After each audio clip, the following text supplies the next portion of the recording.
नमस्ते दोस्तों, आप लोग के सामने एक गीत सुनाने जा रही हूँ। अच्छा लगे तो लाइक करिए, सब्सक्राइब करिए, वीडियो पूरा देखिए।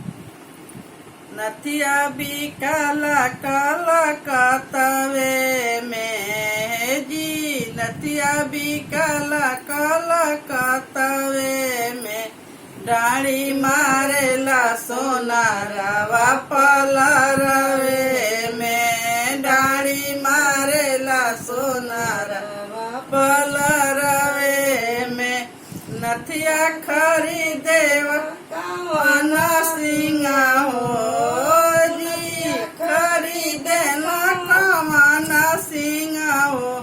हम उनकर पहने वाली गोरी नई हरवे में, उनकर पहने वाली गोरी नई हरवे में।